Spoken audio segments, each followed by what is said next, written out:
বাংলাদেশ দল সবচেয়ে সফল 2007 ও 2015 বিশ্বকাপে। এ দুটি বিশ্বকাপে প্রধান নির্বাচকের দায়িত্বে ছিলেন ফারুক আহমেদ। তবে এবার দল দেখলেন দূর থেকে, যেখানে আগের সব বিশ্বকাপে দলের তুলনায় এবারের বিশ্বকাপে বাংলাদেশের সম্ভাব্য সেরা দলটাই ইংল্যান্ড যাচ্ছে বলে মনে করেন বিসিবির সাবেক প্রধান নির্বাচক ফারুক আহমেদ। আমি ব্যক্তিগতভাবে মনে করি যে এই টিমটা কারেন্ট সময়ের বেস্ট পসিবল টিমই হয়েছে। যদিও ফারুক আহমেদের ভয়টা অন্য জায়গায়, যেহেতু বিশ্বকাপের আগে 22 মে পর্যন্ত খেলোয়াড় বদলানোর একটা সুযোগ আছে, তাই শেষ মুহূর্তে দলে পরিবর্তনের বিষয়টি ক্রিকেটারদের উপর বেশ নেতিবাচক প্রভাবের আশঙ্কা করছেন সাবেক এই অধিনায়ক। আয়ারল্যান্ডের পারফরমেন্স পরে পরিবর্তন হতে পারে টিমের মধ্যে, এইটা আমি আসলে খুব ভালোভাবে দেখি নাই। কেননা তাতে করে হয় কি টিমের প্লেয়ারদের একটু আত্মবিশ্বাসে ভুগবে, হয়তো বা চিন্তা করবে যদি ভালো না খেলে বাদ পড়ে যেতে পারি। সো সেটা একটু যদি না বলে আমার যদি বলতো ম্যানেজমেন্ট যে এটি আমাদের বেস্ট পসিবল টিম, যারা ফর্মে নেই আশা করবো তারপর ফর্মে ফিরে আসবে, তাহলে কিন্তু আত্মবিশ্বাসটা একটু বেটার হতো।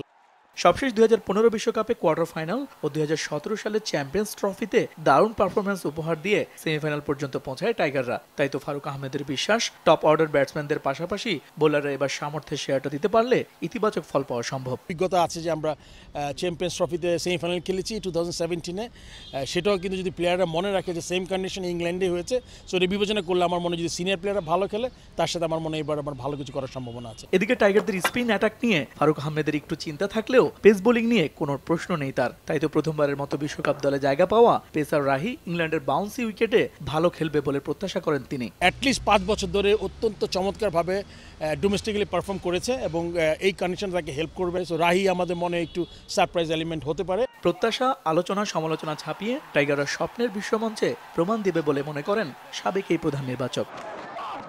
ইশতিয়াক দীপু, সময় সংবাদ, ঢাকা।